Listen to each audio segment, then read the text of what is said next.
Why do so many AI projects that look amazing in a demo fail to deliver any real business impact?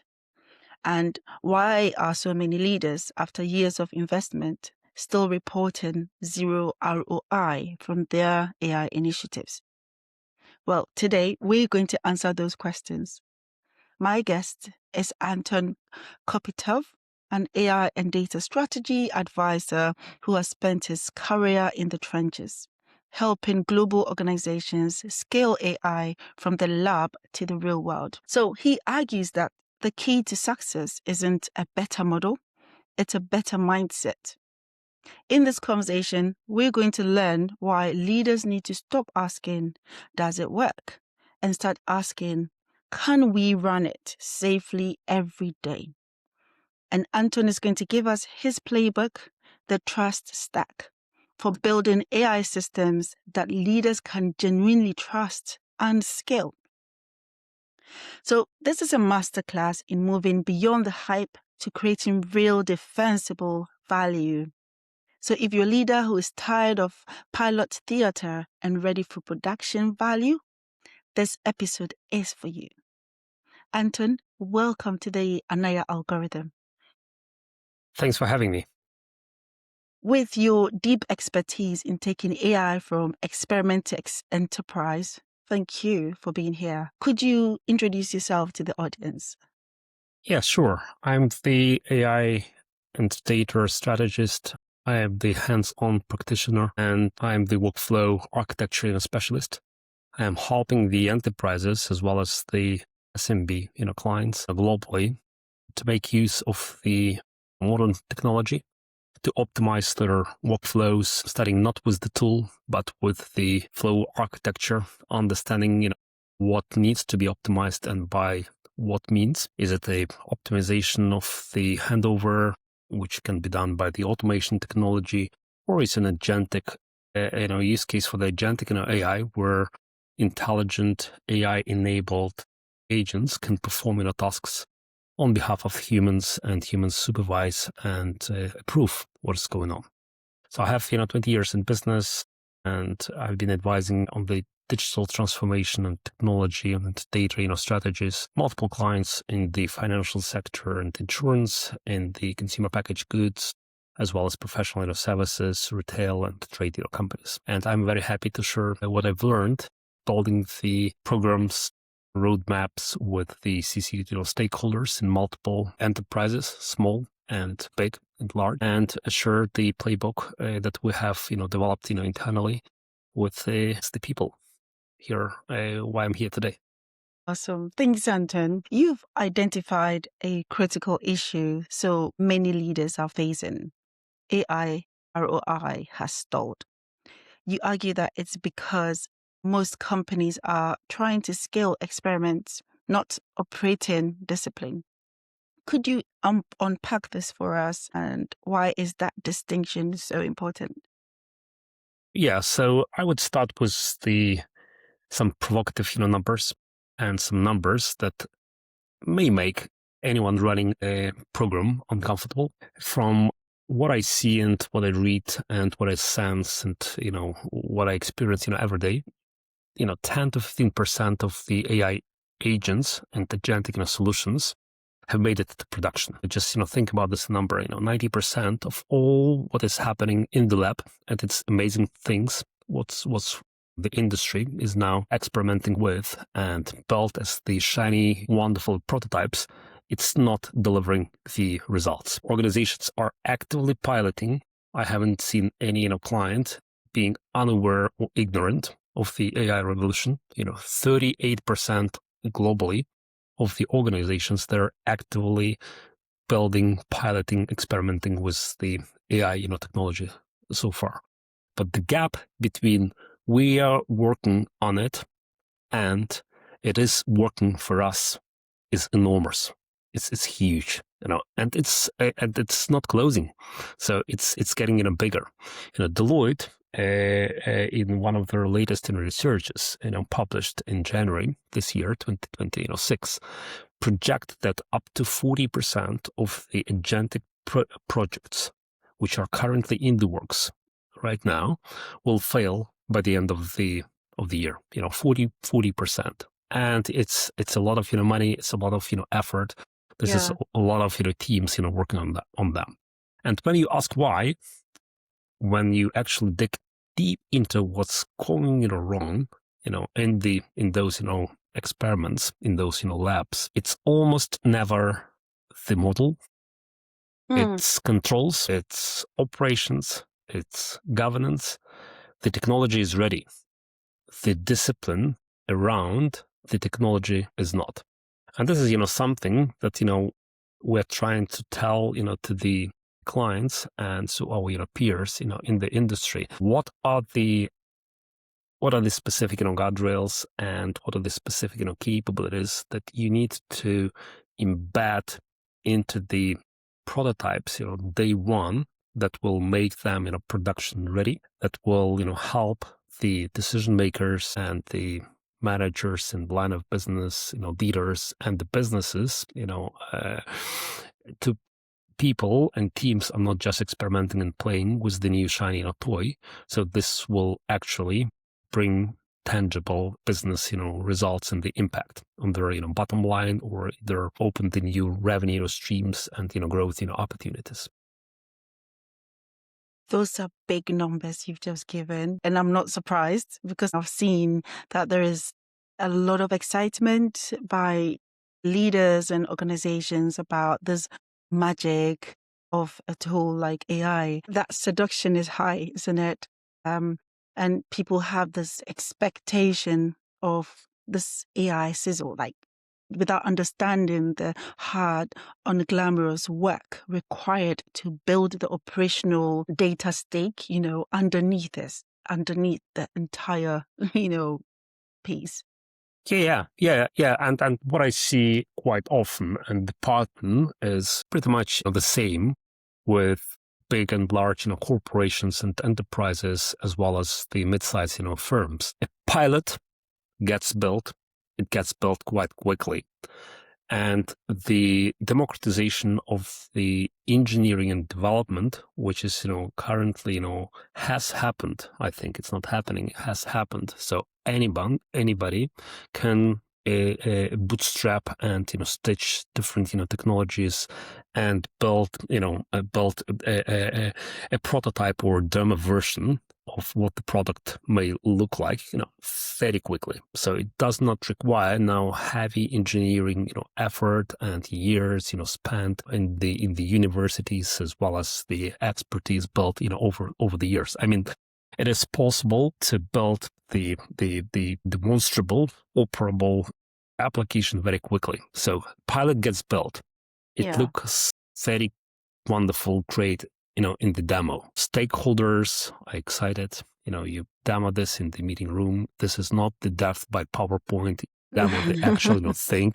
So you show, how it works, because you get some sample data, maybe also generated, synthetically by, AI. So you put this, data in the application, and it shows the use case. The outputs during the demonstration, they look plausible. They look very nice, plausible. Leadership usually gives the green light. Okay, let's go for it. You impressed us. So it will simplify, it will streamline, it will automate, this or that, a workflow, or the process, the claims triage, or the underwriting assistant, workflow flows, or opening the new store, building the new marketing, copy for the new marketing campaign. You name those, different, use cases.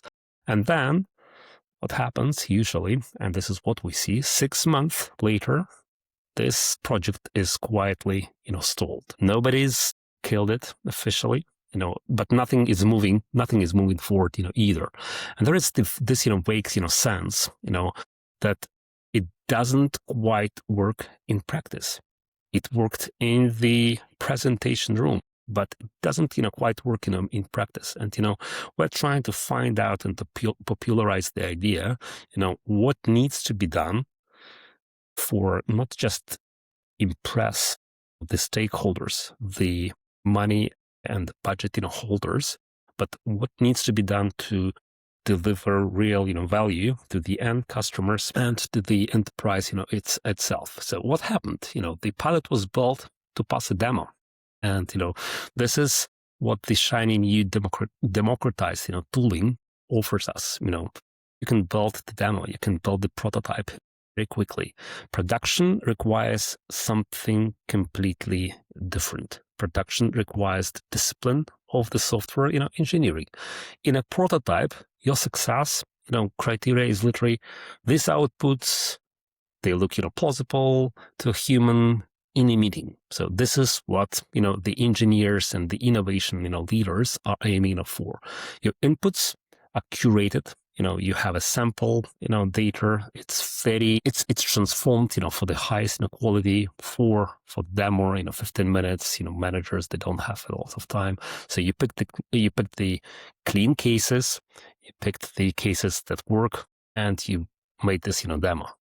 Quality control is in this case is simple. Somebody, eyeballs the results. So everyone focuses on the functionality of this, prototype.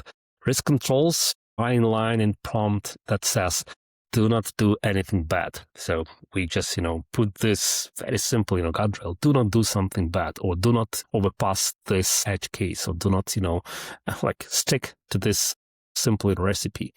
And cost, while building the prototypes, engineers, they never, care about the cost. So they do the multiple experimentations, and, they never care about the inference, cost and the tokens, burned in in those, experiments. Now, takes the exact same, system that you built and run it at scale, with real inputs across millions of users, or hundreds of users, or thousands of users, if it's the internal in the tool, if it's the external, and you're the global purveyor of hamburgers, or you're the global purveyor of the soda drink. So you have, billions of users, globally. So you open this application, to the masses.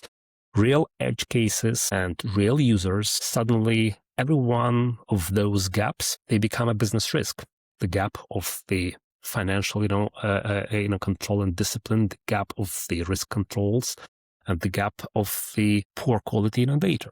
And without the service level agreements embedded into the system, without the financial operations embedded into your, AI application, value is unprovable. And that's why adoption quite often, stall, because, the shiny idea just bumps against the stony walls of the reality. And without robustness to real input, variance, outcomes, they fail at scale. That's the reason so many, projects, just think about it, 40% of everything that is done, and you can go on the open, net and find out the number. It's billions of dollars invested, globally by the corporations. So this is for experimenting, or this is just, to build, things that will never go into production. The evaluation gates, without the regression, analysis, without the trust, layer, and very robust, financial operations, layer, trust collapses quite quickly from the business, stakeholders if it concerns the ultimate, consumers. So it may be the disasters, for the whole business. Cost that we have touched upon. So without the cost controls, spend may spike and scale, and the project can get cancelled. The business never realizes the true value of that investment. Yes, and in the end, so the model, the reasoning, logic, so they were good enough, or they were perfect. The gap was not the model, and it never was. It's the 10 things that you didn't build because you were moving too fast to the demo, that you were too excited just to show we can streamline now this function, or we can streamline this, process. And, quite often those experiments that they are done by the engineers and not people, not involving people from the real, business, who may be the subject matter experts on the complexity of the use case and bring this knowledge about the risks, about the risks, spectrum. Lots of the projects, they didn't involve the, financial operations, teams who may bring their, perspective.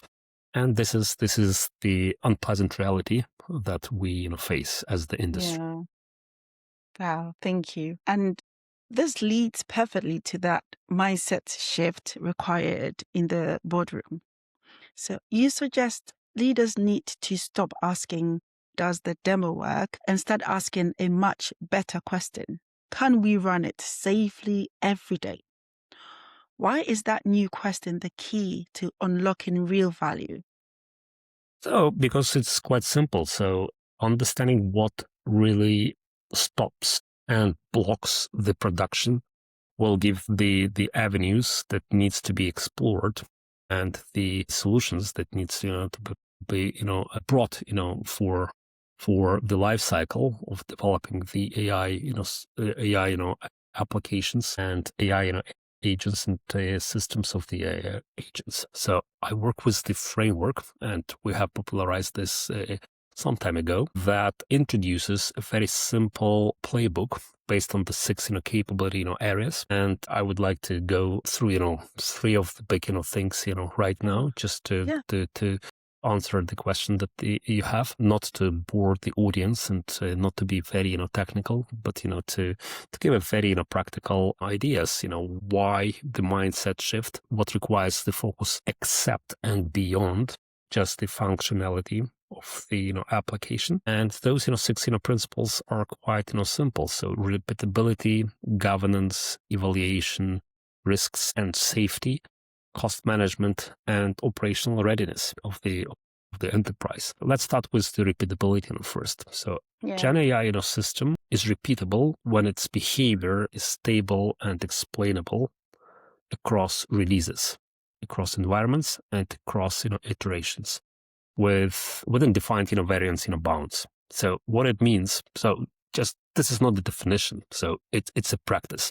And what it means, can you replay a critical run and get the same output?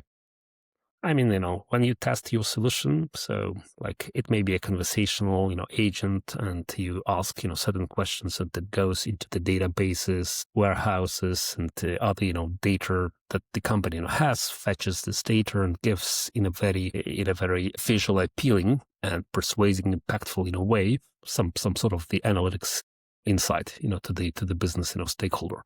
I remember, so in my previous employment, so we demonstrated this kind of application to the number of clients. It worked nicely during the tests. Everything was ready. Then we go to the client demo, and we asked the same question, and the system generated an unexpected output. So it worked 10 times before the client meeting, but it failed during the meeting because certain guardrails, certain capabilities, they were not embedded. So we used certain chain of prompts, but we didn't use the IDs, and which will allow us to identify the golden standard. And if something deviates from this golden standard, just to enforce the system to come back and perform the behavior it was supposed to perform. And usually, so this happens, and I've been to multiple meetings when I was demoed some solutions by big SaaS companies, by big hyperscalers. I bet everyone was on the same kind of a meeting, and surprise, surprise, on the screen you don't see the result if it's a live demo. If it's not the pre-recorded, video that is demoed, in the room, sometimes, even big tech, so they do the pre-recordings and they play theater in front of the masses that, oh, it's live. But when it's really, really live, so I've seen it multiple times. I'm not providing the names of those, big tech, but I've seen actually this is not what we expected, but this is live. This is live. Sorry about that. So this means that the system itself, is not, performing as it is supposed to perform. And you can't reproduce key decision, at the moment when it is required. So it means that this application is not, scaling. So it needs to be, revised and refined, further. You may have lots of users, but you're not scaled in any meaningful, business case. The early warning signal in here is, and it's very, easily recognizable during the test that you have for your systems. High rework people constantly asking, why did it change? And engineers, they go and say, I know what happened. Let me quickly, hot fix it.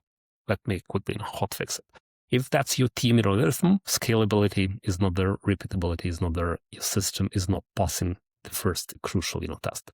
The fix is actually very straightforward. So version your prompts, config, do this like a versioning the code.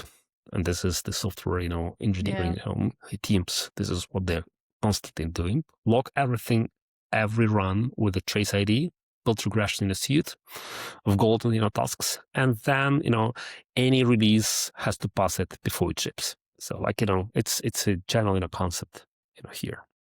So this is the first, test. And this requires the mindset, shift. And again, so my point is lots of the systems and innovations that we see, so is aimed at impressing the users in terms of the functionality on the very curated, tests, and lacking some enterprise, grade, capabilities and, proper engineering, design and the architecture leads to those, failures. Evaluation, goes, second. This is the one that engineers get immediately, and business leaders, they chronically underinvest in it. So because everyone rushes to release the new shiny thing to the market, everyone, deadlines are tight, etc., etc. And the consequences, they show up in a month later when no one can explain why quality degraded. It worked nice, week one, month one, etc. But then, there is a constant drift in the degradation of the quality accuracy of the outcome. The definition here is very simple. Gen AI system is properly evaluated when good is explicitly defined, measured, continuously, every time, every moment in time, and this is used to make the release, decisions. The last part is the key, here, and it's not enough to measure, just quality. The measurement has to be a gate. So this is like a gating, principle. If a release doesn't pass this quality, threshold, if you see, okay, in 90% or 95% of the instances, everything is fine, but 5%, this is a red flag. It need not, to ship, full stop.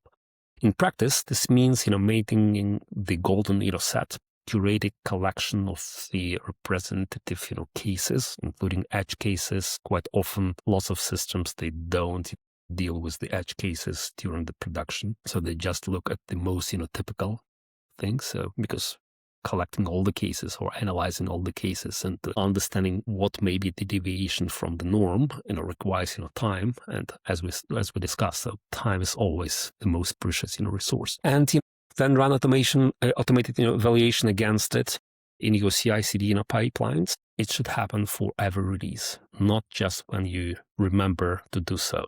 And the earliest signal, here, quality varies by release. Nobody can tell why. Somebody says it seemed better yesterday or it worked yesterday, and there is no data to investigate. That's an evaluation gap.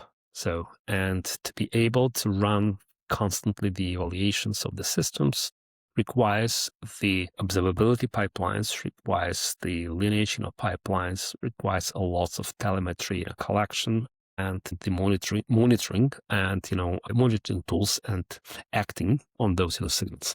And let me stop on the third one. So I said that we have 6, but I think that the first 3 that are the most important. The cost management. So this is also one of the most important things.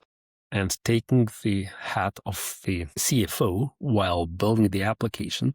So this is, very important of being in that, mindset. This one, tends to surprise, people because they think of a cost like a financial, problem. Actually, it's a governance problem. And that's my point. So cost is not solely the financial problem. This is the governance problem. Let me explain what I mean. Here's what's happening usually. So the pilot works, adoption grows, usage scales, everyone's happy, then the bill arrives. And nobody predicted it. The application was about to suggest, to the users, let's take an example of simply Copilot.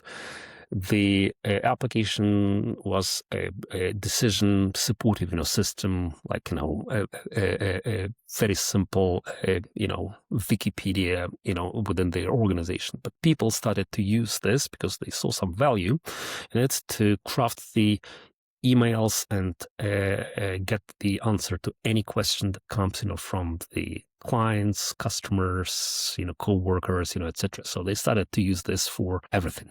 And, there was no budget, predicted for this. There were no guardrails and enforcement mechanisms, for that. And there is no budget line, for what's happened. And leadership gets nervous, starts asking questions that nobody can answer.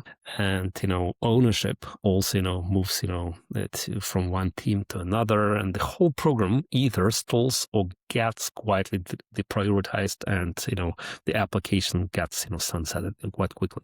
I call this the success tax. The more success in the tool that is supposed to do one thing but used for other purposes get, the more infrastructure you use, the more compute you use, the more tokens you utilize, etc. The better your AI works, the more people use it, the more controls the spend becomes.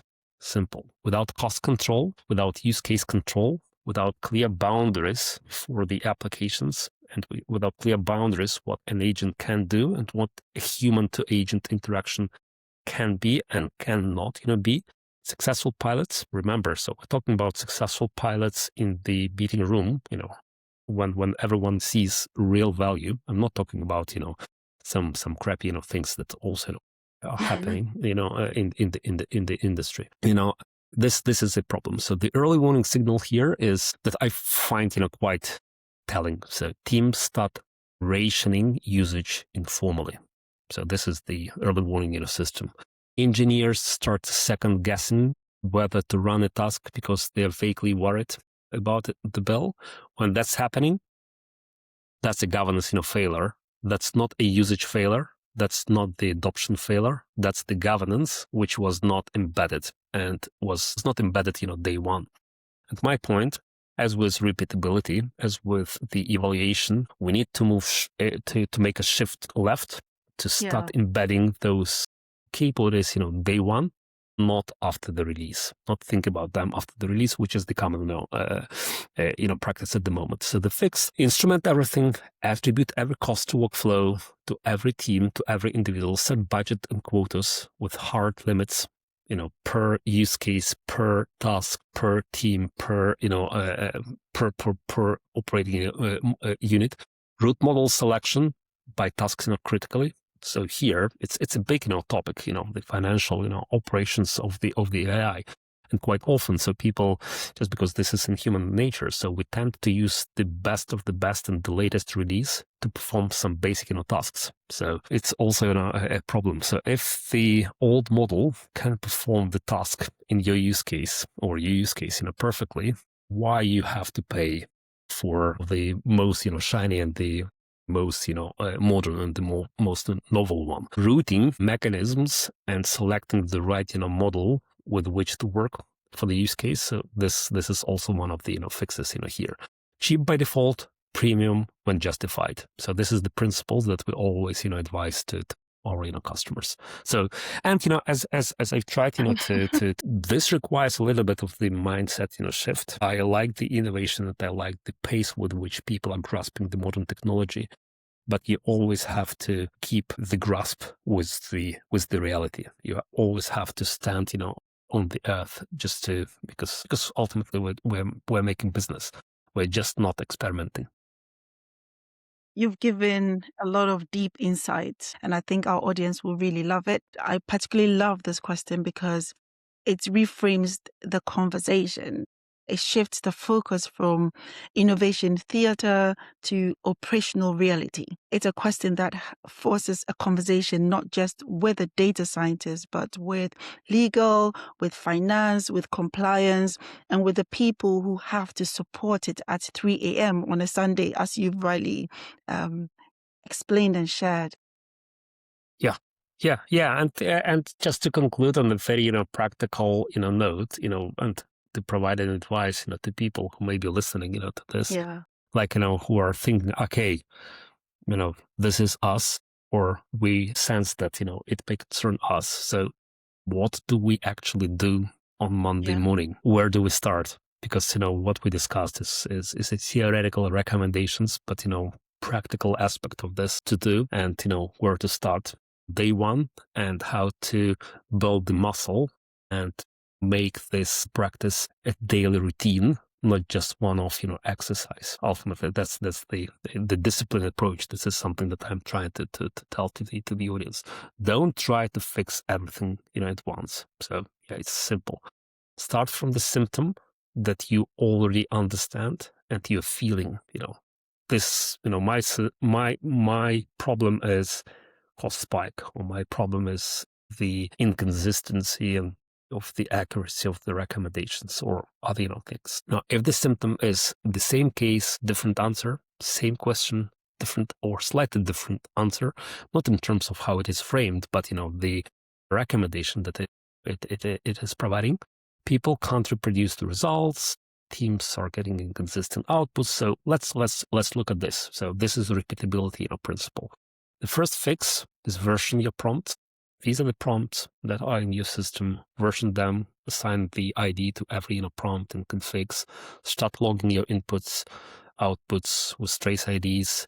One sprint, and this changes everything about your ability to debug. So you can always get back, and you can select what is working, and you can just put the reinforcements, guardrails.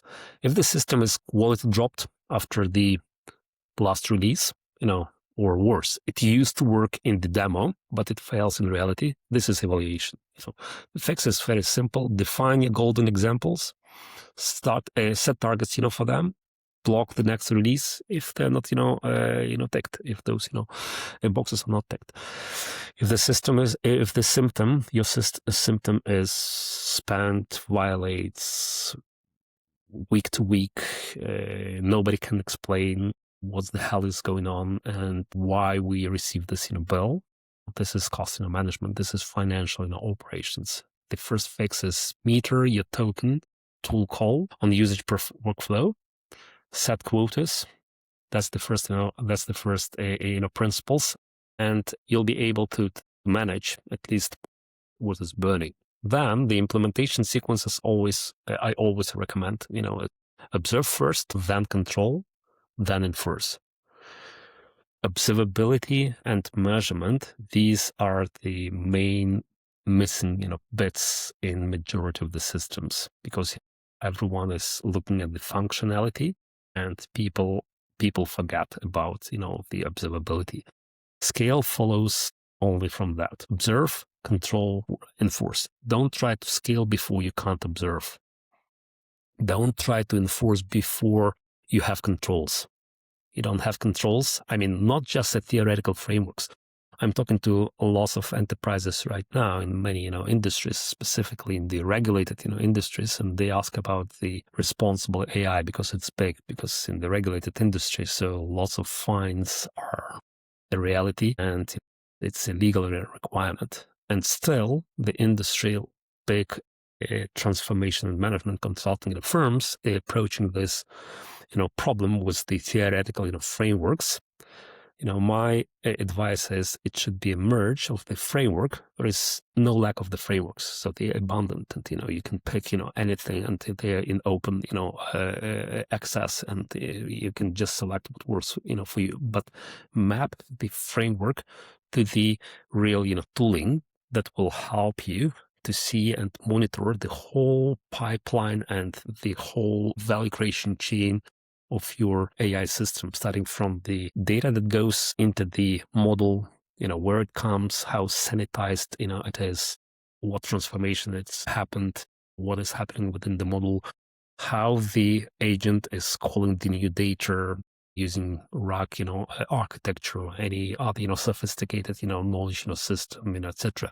To the monitoring of the whole supply, chain, to the monitoring of the whole, actioning, reasoning and actioning and tool calling of the application, and then start just putting the programmatic controls on it, the kill switches, based on what criteria and what benchmarks you have to raise the red flag, and how this red flag should be acted on. Should the system be switched off, and in what granularity should the human be brought into the loop, etc., etc. So the organizations do this in order.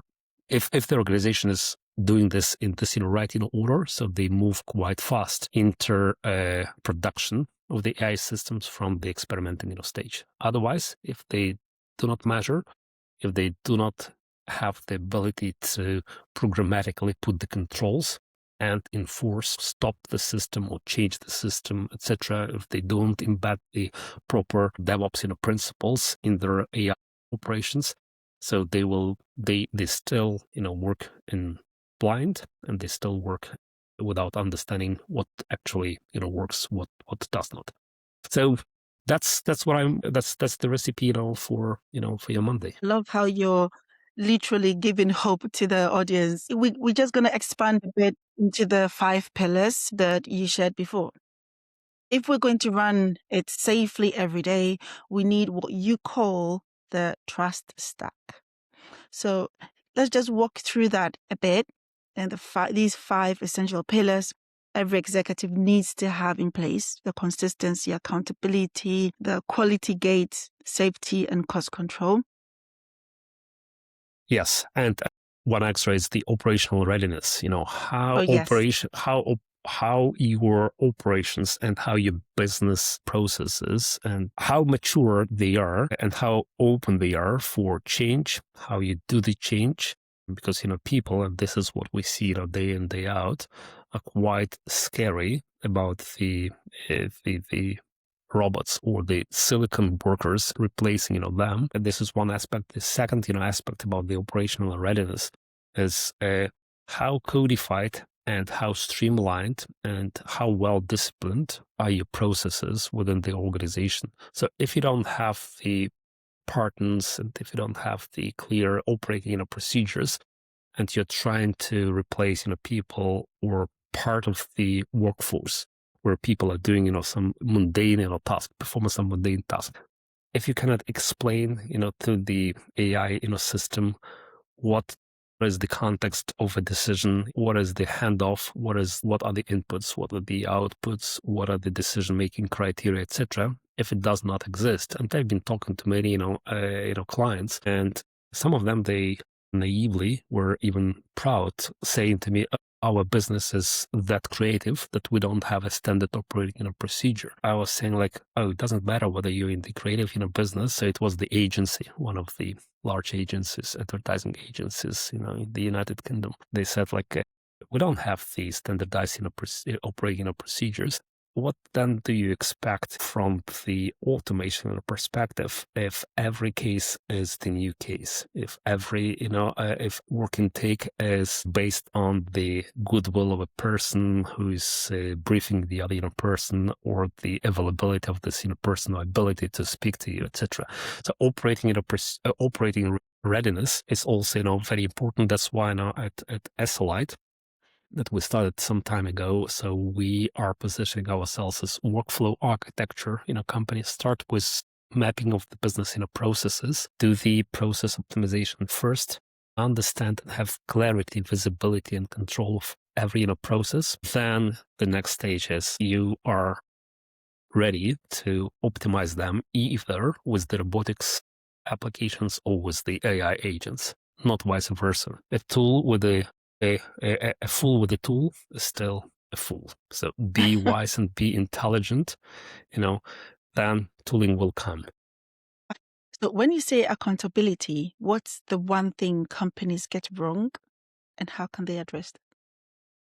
Accountability starts with the clarity of what you want to achieve, what is the benchmark, what is the baseline, and what exact, recipe you have and strategy to come, to this, number, and who is doing that and who is doing that.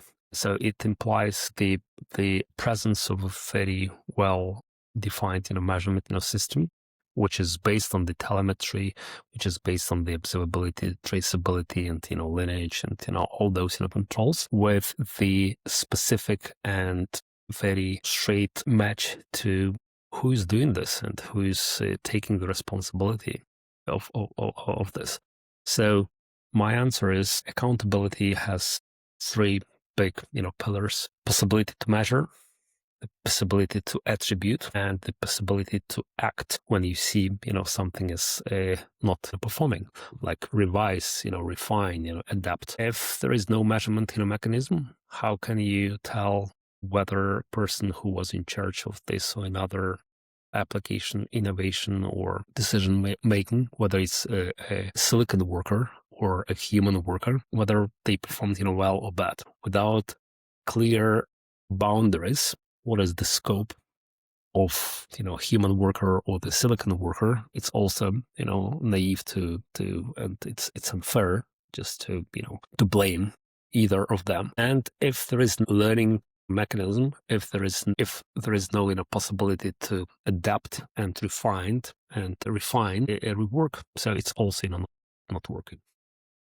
Thank you. So I asked accountability because it's the heart of what we call an accountable algorithm. So it's about creating this immutable audit trail by design. And it's about knowing who approved what and when, so that accountability is clear and not an optional thing. It's not an optional, thing, especially given the latest changes in the regulations for the AI. So we know that in August next year, there will, August this year, actually, the EU AI Era Act is in full, will be in Fully full, enforced. yes, enforced, and it requires the explainability of every step that the black box has performed, why things happened, etc., as well as the possibility to track and trace every decision, which is the audit log, which is the traceability log, etc., etc. The same kind of the legislation is, in the UK, so very similar. And for some industries like the healthcare or the utilities and energy and the financial services, it's not an option. This is a rule. So without the KPIs that will show you the monitoring and the audit of all the events and all the decisions, a system can go nowhere. So it should be stopped at the experimentation stage. And this is something that still, again, because the industry was disrupted so quickly and democratized so quickly, this is the fact that is quite often forgotten by lots of innovation hubs and development hubs. And they say, oh, my tool is performing so well. It does this and that. So look, it's wonderful. Can you stop the AI agent if just one case, one happens when it starts performing not according to the playbook without degrading the full system? If you don't have an answer to this question, or if you don't have an answer to the question, what actually was the reasoning foundation, the base based on which the silicon worker came to certain conclusions, it's not the right thing to proceed with. Absolutely. Thank you, Anton. So to bring this all together into a call to action for our audience, what are some key leadership decisions someone can make next week to move their AI initiatives from pilot theater to real production value? Look, I want to leave with a reframe that I think lands, very differently depending on who's in the room, of this, podcast. So for anyone running AI program at the business level, so the organizations that will win are not those organizations who moved faster into pilots.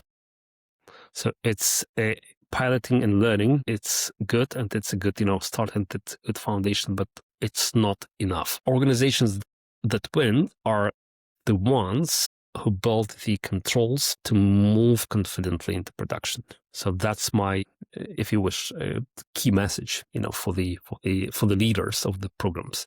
With 40% of the agent projects to fail, write-offs are increasing, and future funding becomes very, very hard, to secure. So the window to get this right before the failure, cases define the narrative is right now. have it, day one, enforce this and shift left. You have, enterprise grade capabilities of the governance, security, evaluation, cost controls, day one at the architecture and design stage of your application, not afterwards. For anyone in the engineering side, I assume there might be, some people from this segment as well. This is not about slowing down. What I mean is, embedding those, things. I know that they may sound quite boring, like, observability and the governance. Oh my God, I'm the innovator, I'm an engineer. I like, building, things, et cetera, et cetera. And those, things are boring. Repeatability, evaluation, gates, cost, telemetry, these are what let you ship faster. Have them, and your prototype or your wonderful idea that you have will fly. It will not get down, because you stop spending cycles on why did it break in production and start spending them building the next things. So that's the device for this audience. And the line I keep coming back to this quite often during this podcast: works once is cheap. Works reliably, this is the product. And AI application, AI agent, or the system of the AI agents, this is the software system. Use the proven techniques and methods that you know from the software engineering. That's the standard. Most organizations aren't there yet, but the ones that get there, so first, they will be having meaningful and very durable advantage. Anton, what I love about these actions is that they're all leadership decisions and not only technical ones. They are about setting direction, assigning ownership, and demanding a higher standard of evidence. And that proves that scaling AI is fundamentally a leadership challenge. Exactly. So from pilot theater to production value, that was Anton Kopitov giving us a powerful and incredibly practical playbook for building AI systems we can actually trust. So the big takeaway for me is that scaling AI is not a technology problem. It's an operational discipline problem. It requires a new set of questions from leadership and a new level of collaboration across the business. To learn more about Anton and his work, please visit the links in our show notes. And if you're a leader looking to build your own intentional AI strategy, you can learn more about the frameworks we have at anaya.org. Until next time, keep leading intentionally. Thank you. Thank you very much. Thanks, Anton.